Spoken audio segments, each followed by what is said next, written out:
आप अपनी गाड़ी में जेब में पैसा रखें ना रखें, पर प्रयास करा करो अपनी गाड़ी में अपने घर से चलो तो 2 रोटी या कुछ खाने का सामान अपनी गाड़ी में लेकर चलो, जिससे कोई मिले हम उसको अगर पैसा, और हम फिर कहेंगे लक्ष्मी, गाय और बेटी, ये 50 बार विचार करना फिर देना। पैसा हर किसी के कटोरे में मत डाल देना। कोई भिखारी तुम्हारे पास से पैसा लेकर गया और उसने व्यसन में डूब गया, मदिरा पान में लगा दिया, मांसाहार में लगा दिया, जुए में लगा दिया, वेश्यावृत्ति में लगा दिया, गलत जगह पर लगा दिया, तो जो पैसा दिया है दुख उसको भोगना पड़ता है। गौ माता का दान करना तो ऐसे ब्राह्मण को मत कर देना जिसके घर में खुद की रहने की जगह नहीं है, तो वो उस गाय को दूध के चक्कर में थोड़े दिन रखे, बाद में उसको दूसरी जगह बेच दे, फिर तीसरी जगह बेच दे, फिर चौथी जगह बेच दे। बिकते बिकते वो गाय कसाई के हाथ में चली जाएगी और गाय कटेगी तो दान करने वाले को रोना पड़ता है। बेटी देने से पहले 50 बार विचार करो। किसी ऐसे लड़के के साथ में अपनी बेटी का विवाह मत कर देना जो तुम्हारी बेटी का आदर ना करे, सम्मान ना करे, उसको 2 रोटी प्रेम से खिला ना सके। गाय, बेटी और लक्ष्मी, ये 3 बड़े सावधानी से देना।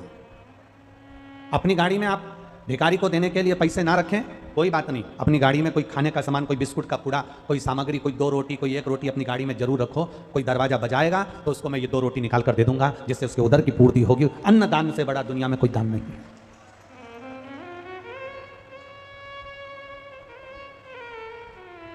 अन्न दान से बड़ा दुनिया में कोई दान नहीं है। दुनिया का कोई ऐसा दान नहीं जो अन्न दान से कम हो। अन्न दान के बराबर दान होता ही नहीं है।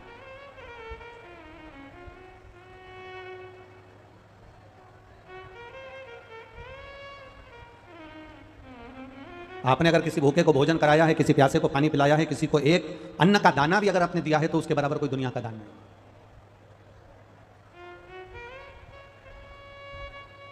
उसके बराबर दुनिया का कोई सुख नहीं, उसके बराबर दुनिया का कोई आनंद नहीं।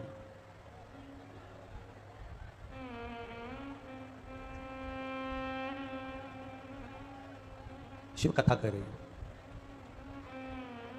एक भिखारी को देखकर हम गाड़ी का कांच ऊंचा कर लेते हैं कि ये पीछा ना पकड़ ले, मुझे देना ना पड़ जाए।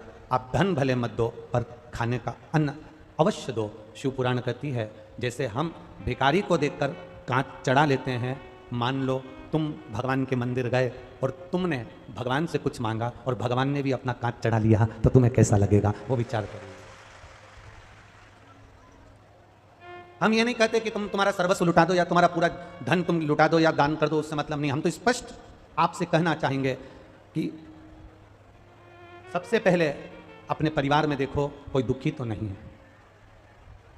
फिर अपने रिश्तेदारों में देखो कोई दुखी तो नहीं है, फिर अपने मोहल्ले में देखो कोई दुखी तो नहीं है, फिर अपनी कॉलोनी में देखो कोई दुखी तो नहीं है, फिर अपने प्रदेश में देखो कोई दुखी तो नहीं है, फिर अपने देश में देखो कोई दुखी तो नहीं है। अर्थात हम अगर पूरे संसार के लोगों का भला नहीं कर सकते, तो अपना कोई परिचित हो, जिसको दवाई की जरूरत हो, जिसको भोजन की जरूरत हो, उसको आगे बढ़कर, अगर भगवान ने हमको दिया है तो उसको आगे बढ़कर हमें सहयोग प्रदान करना चाहिए।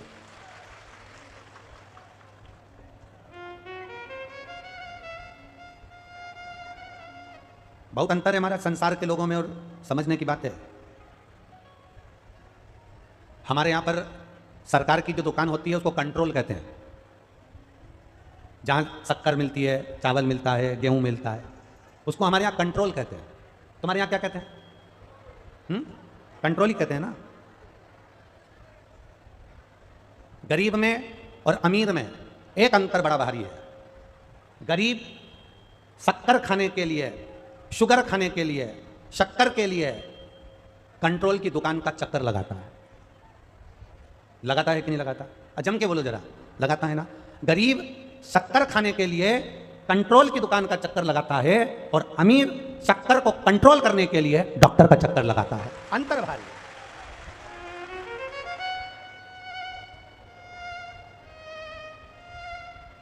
गरीब शक्कर खाने के लिए कि मेरे को शक्कर चाहिए, मैं चाय पीऊंगा, मैं दूध पीऊंगा, मैं दही में डालूंगा, मैं मिठाई बनाऊंगा, मैं पकवान बनाऊंगा। गरीब शक्कर खाने के लिए कंट्रोल दुकान का चक्कर लगाता है और अमीर शुगर को, शक्कर को कंट्रोल करने के लिए डॉक्टर का चक्कर लगाता है। इन दोनों में जमीन और आसमान का अंतर है। भगवान से प्रार्थना करना हम कंट्रोल का चक्कर लगा लें चल जाएगा, पर डॉक्टर का चक्कर मत लगवाना, ऐसी कृपा हमारे ऊपर कर रखना। हम कंट्रोल का चक्कर लगाएं चलेगा, पर बार बार दौड़कर हमें डॉक्टर के पास जाना पड़ रहा है। बार बार दौड़कर हमें कितनी कितनी शरीर में बीमारियां बढ़ती चली जा रही है। पहले कैंसर जैसा रोग गांव में, नगर में, शहर में एक दो लोगों को होता था। आज के ज़माने में कैंसर जैसा रोग जिसको देखो मोहल्ले में दो चार को हो जाता है। बड़ा दिल दुखता है, बड़ा हृदय दुखता है। ये लीवर, ये किडनी, ये डैमेज होती थी, खराब होती थी, कुछ इक्का दुक्का लोगों की हो जाती थी। पर आज के समय में जिसको देखो हर 4-8 घर छोड़ के किसी ना किसी को दुख है। उसका कारण क्या है? अपने दुख का निवारण कैसे कर सकते हो? अपने दुख को कैसे समाप्त कर सकते हो? हमारा केवल इतना सा निवेदन है, अपने दुख का निवारण करने का सबसे सुंदर तरीका है, अपने घर से निकलो तो अपने घर से कुछ अन्न का, बिस्कुट हो, ब्रेड हो, या रोटी हो, या चावल हो, या तुम्हारे घर में जो सामग्री हो, पत्नी से कहना 2 रोटी ज़्यादा बनाना। क्यों? मेरी गाड़ी में रख देना, पेपर में लपेट कर। मैं चौराहे से निकलता हूँ, लोग दरवाजा बजाते हैं मेरी गाड़ी का, मैं उनको ये 2 रोटी दे दूंगा। मैं वहाँ से निकलूंगा तो मैं इनको ये दे दूंगा। मैं कोई बच्चे भूखे मिलेंगे तो मैं उनको दे दूंगा। 2 रोटी मेरी गाड़ी में तू ज़्यादा रख देना, 2 रोटी मेरे टिफिन में ज़्यादा रख देना। किसी का मुंह झूठा करा दूंगा। उसका एक कारण होता है, हमारे धन, कमाए हुए धन में से अगर हम 1 रुपया भी अन्नदान का निकालते हैं, 1 रुपया का भी, 1 रोटी भी अगर हम अन्न किसी को खिला देते हैं, तो हमारा बुढ़ापा हॉस्पिटल में नहीं निकलता, परमात्मा की शरणागति में निकलता। हमारा बुढ़ापा डॉक्टर के चक्कर काटते नहीं निकलता, हमारा बुढ़ापा भगवान की शरणागति में निकलता है। हमने करा क्या? कमाया और अपने ऊपर खर्च कर लिया, भोग कर लिया, भोग करा, भोग करा, भोग करा, खूब अपने ऊपर लगाया, पर अपनी कमाई का हम एक अंश भी निकालकर परमात्मा की शरणागति में नहीं लगा पाए। महाराज कितना किस्मत वाला है ये गोस्वामी परिवार, श्री नवीन कुमार जी गोस्वामी और उनकी धर्मपत्नी श्रीमती खुशबू जी गोस्वामी। आपको हम धन्यवाद देते हैं कि आपने अपनी कमाई का सदुपयोग करा है और अपनी जिंदगी का सदुपयोग करा है। कुर्सी, सत्ता, वैभव, राजसी ठाट, तुम्हारा वैभव, तुम्हारी कुर्सी, तुम्हारी सत्ता, तुम्हारा सुख तुम्हारे पास में बहुत मिलेगा। और उस कुर्सी, उस सत्ता, उस वैभव और उस आनंद में जब तक तुम्हारी चले, तब तक तुम जिंदगी में एक धर्म का कार्य करते चलना, तो तुम्हारी कुर्सी और सत्ता का वैभव भी हमेशा टिका रहेगा। अगर हम धर्म से दूर हो गए, परमात्मा की भक्ति से दूर हो गए, भगवान के भजन से दूर हो गए, स्मरण से दूर हो गए, तो दुख भोगना ही पड़ता है। अरे मत बुरे कर्म कर बंदे वरना पछताएगा, भगवान की आंखों से तू बच नहीं पाएगा, तू बच नहीं पाएगा।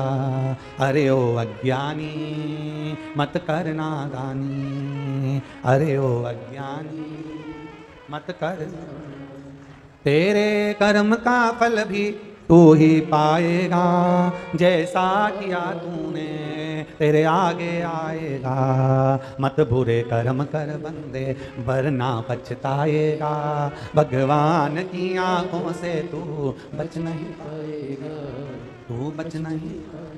संसार में दुख सबके साथ में है। कोई सुखी इस संसार सागर में अगर आकर कोई सुखी हो जाए, ये बहुत बड़ी बात है। महाराज शिव पुराण कहती है, कोई तन दुखी, कोई मन दुखी, कोई धन बिन रहत उदास, तुलसी या संसार में सुखी राम का दास। संसार में एक सुखी है जो परमात्मा की शरणागति में बैठा है। आप 3 घंटे कथा में बैठे हो ना, आपके 7 दिन कैसे निकल जाएंगे आपको मालूम नहीं पड़ेगा। कब कथा चालू हुई और कब आज कथा विराम होने वाली है आपको मालूम नहीं पड़ेगा। आते थे इतना धक्का तो तुमने कहीं जगह नहीं खाया होगा जितना धक्का तुमने शिव महापुराण की कथा में खाया होगा। कई जगह पर कथा होती है तो बहुत सारे वीआईपी आते हैं, कई जगह कथा होती है बहुत सारे वीआईपी आते हैं, और बाहर जो पुलिस वाले खड़े होते हैं, गार्ड खड़े होते हैं, कार्यकर्ता खड़े होते हैं, वो वीआईपी को पहचानते नहीं, उनको धक्का मार कर निकाल देते हैं। चल निकलो, जाओ उधर से बैठो, चलो। अब कार्यकर्ता को क्या मालूम कि तुम वीआईपी हो, कार्यकर्ता को क्या मालूम कि तुम कलेक्टर हो कि एसपी हो, कार्यकर्ता को क्या मालूम कि तुम्हारा पद कौन सा है, कार्यकर्ता को क्या मालूम कि तुम विधायक हो कि क्या हो, कार्यकर्ता को कुछ नहीं मालूम कि तुम्हारा पद कौन सा है, प्रतिष्ठा कौन सी है, क्योंकि वो कार्यकर्ता यहाँ का नहीं है, वो तो बेचारा कहीं का था, सेवा में लगा हुआ था। उसने तुमको धक्का मार दिया, उसने तुमको धक्का मारकर निकाल दिया। दुख मत मनाना, टेंशन मत लेना। हमारे भीतर कहीं ना कहीं अपनी पद का अहंकार हमारे अंदर पैदा होते जा रहा था, बढ़ते चले जा रहा था, बढ़ते चले जा रहा था। तो शंकर जी की कथा में पहुंचते से किसी एक कार्यकर्ता ने तुम्हारे उस अहंकार को शून्य पर लाकर छोड़ दिया। उसे धन्यवाद देना कि तूने मेरे ऊपर बड़ी कृपा कर दी। उसने हमारे अहंकार को तोड़ दिया और बड़ी कृपा करी। और ध्यान रखना, जो शंकर भगवान की कथा में जो शिव के द्वार पर धक्के खा लेता है, वो दुनिया में फिर कहीं के धक्के नहीं खाता है, ये निश्चित है। कई लोग कहते हैं हम कथा में आए थे, हमारा कोई सम्मान नहीं हुआ, हमारा कोई मान नहीं हुआ, हमारी कोई प्रतिष्ठा ही नहीं हुई, हमें तो कोई ने इज्जत ही नहीं दी, हमें तो बैठने के लिए कुर्सी नहीं दी, हमें तो बैठने के लिए आसन नहीं दिया, हमें तो बैठने के लिए ये नहीं दिया, हमें तो बैठने के लिए वो नहीं दिया। शिव महापुराण की कथा कर रही है। दूसरी कथाओं में जाओ तो कुर्सी ढूंढना, दूसरी कथाओं में जाओ तो वीआईपी पन ढूंढना, और शिव महापुराण की कथा में जब भी आना तो वीआईपी बनकर मत आना, क्योंकि शंकर जी की बारात में एक भी वीआईपी नहीं गया। शिव जी की शादी में एक भी वीआईपी नहीं था। भगवान शंकर की शादी में मेरे नारायण भगवान की शादी हुई, 33 कोटि देवताओं को बुलाया। ब्रह्मा जी की शादी हुई, 33 कोटि देवताओं को बुलाया। इंद्र की शादी हुई, 33 कोटि देवताओं को बुलाया। सारे देवताओं की शादी में 33 कोटि देवता आए। शंकर भगवान की शादी में 33 कोटि देवताओं को निमंत्रण नहीं भेजा, अपने आप आए। भगवान जब अपने आप देवता आ गए तो भी भगवान शंकर ने देखा आ गए तो आ गए, आ जान दो, कोई दिक्कत वाली बात नहीं है। पर शिव जी को बेचैनी अंदर से हो रही थी। शंकर भगवान को अच्छा नहीं लग रहा था। क्यों? क्योंकि शंकर भगवान कहते हैं मैं खुद वीआईपी नहीं हूं, तो मैं वीआईपी को कैसे झेलूं, मैं तो मेरे वालों को बुलाना चाहता हूं। तो शंकर भगवान मुंह उतार कर बैठे थे। भगवान नारायण ने पूछ लिया, आपका चेहरा उतरा है, आपकी शादी हो रही है, चेहरा क्यों उतरा है? जिसकी शादी होती है वो तो बड़ा खुश होता है, आपका चेहरा उतरा है। शंकर भगवान बोले, मेरा जितने भक्त हैं, मेरे जितने गण हैं, मेरे भूत चुड़ैल डाकनी पिशाचनी, ये सब नहीं दिख रहा है, इसलिए मेरा दिल दुख रहा है। भगवान विष्णु ने कह दिया तुम बुला लो, हमें मना नहीं। शंकर भगवान ने डमरू खड़काया, डाकनी पिशाचनी चुड़ैल भूत सब आ गए। सब किसी को मतलब नहीं, कौन वीआईपी था कौन क्या था, वहां तो सब अड़भंगे होकर नाच रहे थे। आगे आगे देवता कत्थक कर रहे थे, कत्थक।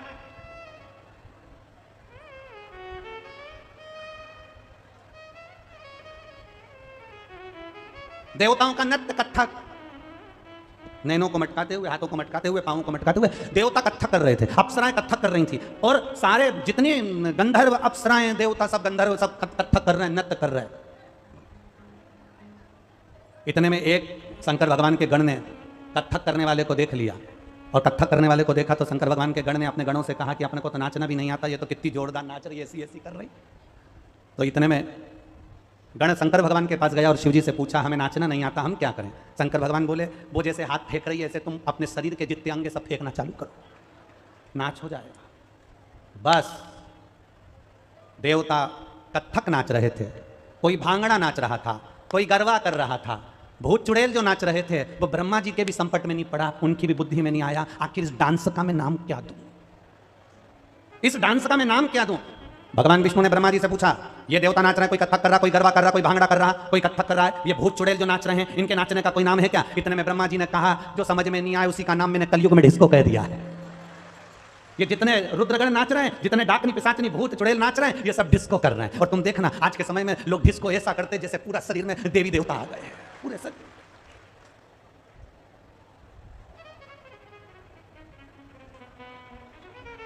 कहीं पांव हिले, कहीं हाथ हिले,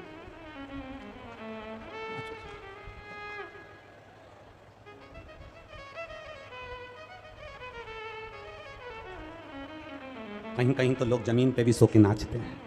एक गाना चलवा लेते हैं, मैं तेरी दुश्मन दुश्मन तू मेरा, मैं नागन तू सपेरा, तो वो जमीन पे सो के नाचते। अब ईमानदारी से बोलो, ये जो नाचने का तरीका है डिस्को में, ऐसा लगता है जैसे लकवा लग गया,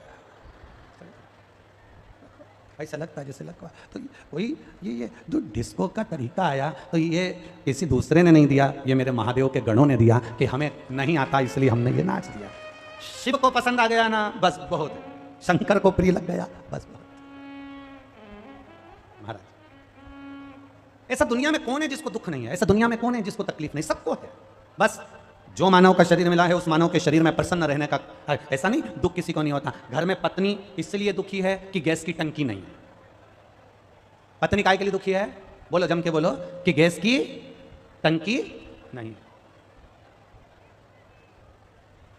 पत्नी दुखी है कि गैस की टंकी नहीं है, और पति भी दुखी है कि मेरी गैस फंस गई है। अब पत्नी दुखी है कि गैस की टंकी नहीं है और पति कह रहा है गैस बहुत बन रही है। अब दुख दोनों को है, एक को गैस की टंकी चाहिए और एक गैस गड़बड़ कर रही है। तकलीफ दोनों। कौन सुखी है? किसके जीवन में सुख है? शिव महापुराण की कथा कहती है, जीवन में केवल सुखी वही है जो भगवान की शरणागति में बैठा है, जो भगवान के चरणों में जाकर बैठा है और भगवान की भक्ति में जो डूबा हुआ है, वो दुनिया का सबसे सुखी व्यक्ति है। वो जीवन में कभी हारता नहीं है, जीवन में कभी नहीं। एक पत्र आया, देखिए,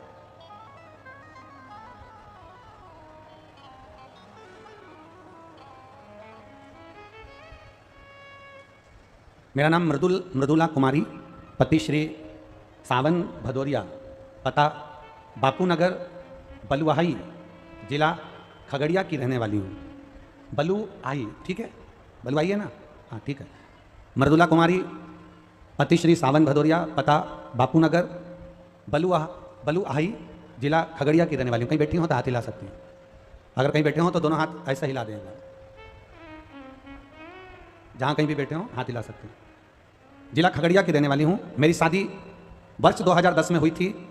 12 वर्ष बीत चुके थे गुरुदेव, संतान का सुख नहीं था। डॉक्टरों को दिखाया, 7-8 वर्ष तक लगातार केवल खगड़िया के ही डॉक्टरों को नहीं, पटना के डॉक्टरों को और बाहर भी जाकर दिखाया, पर संतान का सुख नहीं हुआ।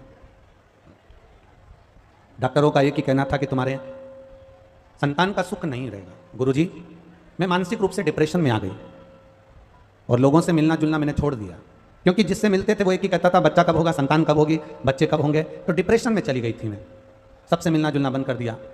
कोरोना काल के अंतर्गत 2021 में मुझे मेरे एक परिचित ने बोला कि आस्था चैनल पर शिव महापुराण की कथा आती है, प्रदीप मिश्रा जी वाचते हैं, आप उसको सुनते क्यों नहीं।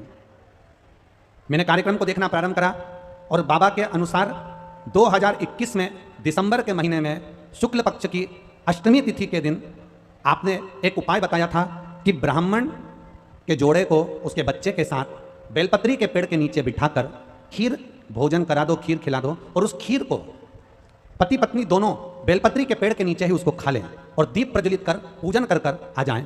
बाबा, मैंने 2021 में दिसंबर के महीने में शुक्ल पक्ष में अष्टमी तिथि दिन सोमवार को मैंने ये वाला उपाय किया और बाबा की कृपा का मैं क्या वर्णन करूं गुरुदेव। बस उपाय करा, कुछ दिन निकले और बाबा की कृपा से मेरा गर्भ ठहर गया और बाबा की कृपा से 12 वर्ष के बाद मेरे यहाँ संतान की प्राप्ति हुई। यह शिव तत्व है। कहीं बैठे हो तो हाथ हिला सकते हैं, आप ही हैं, ले आओ बच्चे को, ले आओ। 12 वर्ष के बाद संतान की प्राप्ति हुई। ये शिव है, ओ घड़ी, ये दयालु है। खाली ना जाता कोई दर से तुम्हारे, खाली ना जाता कोई दर से तुम्हारे, मैं भी खड़ा हूँ नन्ही बाहें पसारे, अपने हृदय से लगा लो, गिरा जा रहा हूँ उठा।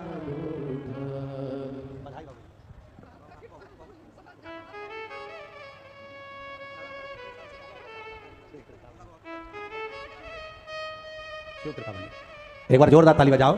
12 वर्ष के बाद बाबा ने संतान ली। अरे देख लिया संसार हमने, सब मतलब के यार हमने, सब मतलब के होंगे पर मेरा महादेव मतलब का नहीं होता। मेरा महादेव ये नहीं देखता कि आप कौन हैं, आप कौन हैं, मेरा महादेव नहीं देखता। आप क्षत्रिय हैं, वैश्य हैं, ब्राह्मण हैं, शूद्र हैं, आप कौन हैं, मेरा महादेव नहीं देखेगा। मेरा महादेव तो इतना जानता है कि जो मेरे को दिल से भज लेता है, जो मुझे दिल से पुकार लेता है, जो मुझे दिल से अपना मान लेता है, मेरा बाबा कहता है मैं उसको खाली नहीं छोड़ता, उसकी झोली भर कर ही छोड़ता, दिल से पुकार। लोग कहते हैं सियोर वाले महाराज उपाय बताते हैं, टोटका बता देते हैं, तुम्हारी मर्जी पड़े तुम जो बोलो, किसी और वाला महाराज टोटका बताए कि उपाय बताए, पर शिव पुराण कहती है, शंकर की कथा में जो हमने पढ़ा है, शिव महापुराण में, स्कंद पुराण में, लिंग पुराण में, नर्मदा पुराण में, पद्म पुराण में, गर्ग संहिता में और गीता प्रेस गोरखपुर की एक एक कल्याण में, जो शंकर के बारे में जैसा जैसा अनुष्ठान हमने पढ़ा वैसा वैसा आपको इस शिव महापुराण के माध्यम से आप तक पहुंचा दिया। अब करना नहीं करना आपके ऊपर है। इस बेटी ने करा, तारीख का इंतजार करा और शुक्ल पक्ष की अष्टमी तिथि को आपने कहा था एक ब्राह्मण परिवार को उसके बच्चे के साथ बेलपत्री के पेड़ के नीचे भोजन कराना, खीर खिलाना, उसकी बची हुई खीर पति पत्नी दोनों बेलपत्री के पेड़ के नीचे खाकर दीप जलाकर पूजन कर वापिस सजाना। बाबा दे उसने उपाय भी लिख दिया कि मैंने कौन सा उपाय करा था।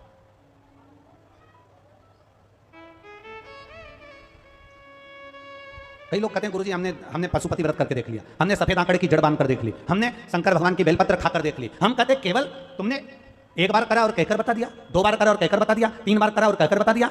हमसे मत कहो, उसके दरवाजे पर, उसकी चौखट पर जरूर अपने विश्वास में थोड़ी कमी होगी। इसलिए देखो, सोने के आभूषण बनते हैं ना, उसमें अगर पीतल का टांका लग जाता है, बेचने के लिए जाओगे तो सोने की कीमत कम मिलेगी कि ज़्यादा मिलेगी? बोलो बोलो जम के बोलो, कम मिलेगी ना, क्योंकि पीतल का टाका लग गया, तांबे का टाका लग गया। अगर पीतल का टाका लगा है, तांबे का टाका लगा है, पीतल से उसको झाला गया है, तो सोने की कीमत घट जाती है। उसी तरह हमारे विश्वास में किंतु परंतु और कुछ ना कुछ हमारे भीतर संशय उत्पन्न हो जाता है, तो परमात्मा भी फल पूरा नहीं दे पाता है, परमात्मा भी थोड़ा दूर हट जाता है। पहले वो परीक्षा लेता है, सबसे पहले वो परीक्षा लेगा आपकी। 1-2 महीने तो आपके, 3 महीने तो ऐसे ही निकल जाएंगे परीक्षा लेते लेते।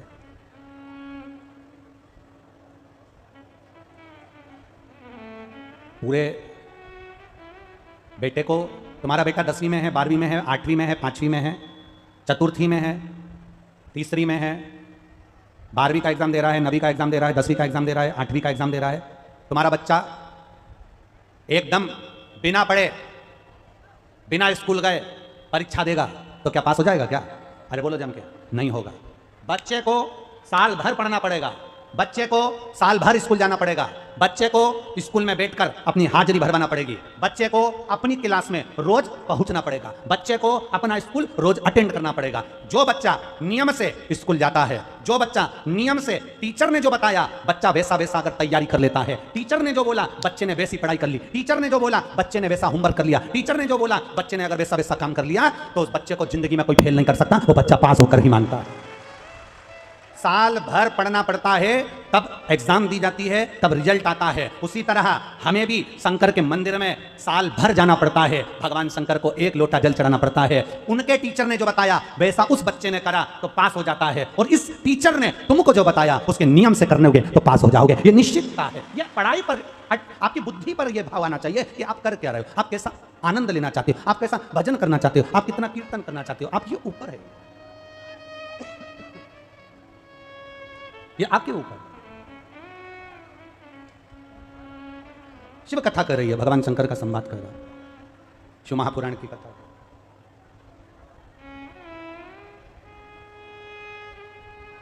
तेरे दरवाजे पर मैं आती रहूं,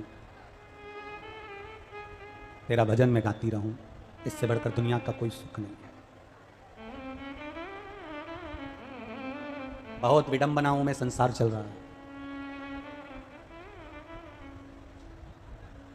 बहुत विडंबनाओं में संसार चल रहा है। शिव महापुराण की कथा कहती है, बहुत लोगों को बुरा लग सकता है हमारी वाणी से, पर हम बिहार की इस पावन धारा से कहना चाहेंगे कि अपनी बुद्धि, अपने चित्त को संवारने का प्रयास करें। तन को उघाड़कर, तन को उघाड़कर विश्व को दिखाने से कोई विश्व सुंदरी नहीं बन जाता है, ध्यान रखना। तन को उघाड़कर विश्व को दिखाने से कोई विश्व सुंदरी नहीं बन जाता है। विश्व सुंदरी का खिताब तो उसको दिया जाता है जो वस्त्र भी पूरे पहने और अपने सुंदरता को और अपने कुल को बचाने के लिए स्वयं अग्नि में भी कूद जाए, जैसे रानी पद्मावती थी, कूद गई अपने कुल को बचाने के लिए, अपने आप को बचाने के लिए। विश्व सुंदरी का खिताब दुनिया को कम कपड़े पहनकर दिखाने से प्राप्त नहीं होता। विश्व सुंदरी का खिताब तन पर पूरा वस्त्र हो, तन ढका हो और अपने कुल की, अपने परिवार की, अपने पति की, अपने परिवार की इज्जत बनाकर जो चले, वो विश्व सुंदरी कहलाती है। तन दिखाने से विश्व सुंदरी का खिताब नहीं होता। अपने शरीर को जो ढक कर चले, अपने शरीर को जो साध कर चले। आज कहाँ ये लोग कर रहे हैं कि साहब बच्चियों के साथ ऐसा हो गया, लोग कर रहे हैं बेटियों के साथ ऐसा हो गया, लोग कर रहे हैं कि बेटियों के साथ ऐसा हो गया। हम निवेदन करना चाहेंगे,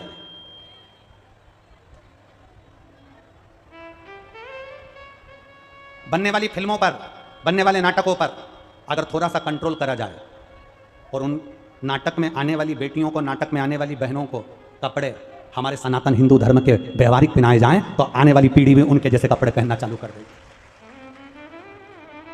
वस्त्र की सुंदरता से, आपकी सुंदरता,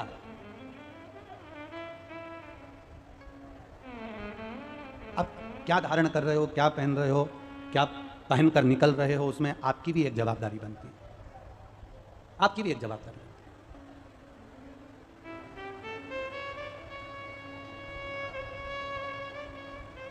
भगवान की भक्ति, उस पर किया गया भरोसा, उस पर की गई दृढ़ता, हमारे जीवन में सुख का अनुभव करा देती है। कोई आपसे कह दे कि मैं आपको दुखी नहीं होने दूंगा, कोई आपसे कह दे मैं तुझे तकलीफ में नहीं आने दूंगा, फालतू की बात है, फालतू। एक लड़का लड़की गार्डन में बैठे थे बगीचे में, और गार्डन में बगीचे में बैठे हुए लड़की लड़के से कह रही थी बस अपन दोनों की शादी हो जाए, मैं पूरे घर को स्वर्ग बना दूंगी। एक बार मैं शादी करके तुम्हारे घर में आ जाऊं, पूरे घर को स्वर्ग बना दूंगी। वहीं से एक व्यक्ति निकल कर जा रहा था और उसने घूम कर देखा कि कितनी विचित्र बात कर रही है कि एक बार अपनी शादी हो जाए मैं घर को स्वर्ग बना दूंगी। तो उस व्यक्ति ने चिल्ला कर कहा ये घर को स्वर्ग बनाएगी और घर में रहने वालों को स्वर्गवासी बनाएगी। जितने घर में रह रहे होंगे उनको स्वर्गवासी का निश्चित था। क्या ना करा, शिव तत्व कह रहा आपको कुछ नहीं आता, आप महादेव से कह दो मुझे नहीं आता। आपको कुछ नहीं आता, आप महादेव से कह दो हमें नहीं आता। कई लोग हमसे ही कह देते हैं गुरुजी आप कह देते हो कि साहब हमने ये नहीं पढ़ा, हमने वो नहीं पढ़ा, हम संस्कृत नहीं जाने, हम ये नहीं जाने, हम वो नहीं जाने। तो ये बात बताने की क्या, इसको छुपा के रख लिया करो। लोग पूछे कि समय तुम्हें आता है, कह दिया करो आ गया। तो कोई पूछे तुम्हें आता है तो आ गया। क्यों झूठ बोले? सत्यम शिवम सुंदरम। अपनी जिंदगी को जितनी साफ होकर जियोगे, अपनी जिंदगी को जितनी निर्मलता के साथ जियोगे। एक लड़की अपने पति से कह दे मेरे को सब बनाना आता है, सब बनाना आता है, सब बनाना आता है, सब बनाना आता है, और मालूम पड़े बनाना आता है कह देती है, और मालूम पड़े शादी करके ससुराल में आ जाए और इतने में सास ने कह दिया बेटा आइसक्रीम बनाना आता है? हाँ मम्मी आता है, बना दे जरा आइसक्रीम। और वो आइसक्रीम बनाने बैठी और अपने अटैची में से पुस्तक निकाल के लाई, और पुस्तक में लिखा था 2 किलो दूध को धीमी आंच में गैस पे रखकर हिलाओ। उसने धीमी आंच में गैस पे रखकर हिलाया, फिर इसमें शक्कर डालकर हिलाओ, उसने शक्कर डालकर हिलाया, फिर उसमें बेकिंग पाउडर डालकर हिलाओ, उसने बेकिंग पाउडर डालकर हिलाया, फिर इसमें इलायची पाउडर डालकर हिलाओ, इसने इलायची पाउडर डालकर हिलाया, फिर उसमें लिखा था 1 घंटा फ्रिज में रख दो। बस उसने वही की वही करा, पूरा वैसा के वैसा ही करा। 1 घंटा फ्रिज में रख। 1 घंटे के बाद सास फ्रिज खोलने गई। जो फ्रिज खोला तो बहू को आवाज लगाया बेटा इधर आ। हाँ मां। सिर पर पल्लू रख के बहू आ गई। हाँ मम्मी क्या हो गया? बेटा ये मंदिर के घंटे को फ्रिज के अंदर किसने रखा? मंदिर के घंटे को फ्रिज में किसने रखा? बहू कहती है मम्मी मैंने रखा। तुमने क्यों रखा? क्योंकि किताब में लिखा था 1 घंटा फ्रिज में रखो। किताब में रखना क्या था फ्रिज के अंदर? अरे बोलो जम के, वो जो घोल बनाया था आइसक्रीम का उसको 1 घंटा फ्रिज में रखना था, पर बहू ने मंदिर का घंटा खोल के फ्रिज में रख दिया। 1 घंटा फ्रिज में।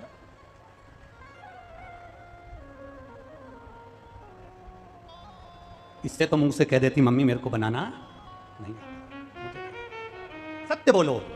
दुनिया बोलेगी मरने के बाद राम नाम, अच्छे से तो बोलो राम नाम सत्य है, बोल लेना चाहिए। मालूम अपने मरने के बाद दूसरे बोलेंगे, अपन कब बोलेंगे? इसलिए बोलते चलो, राम का नाम तो लेते चलो, स्मरण करते।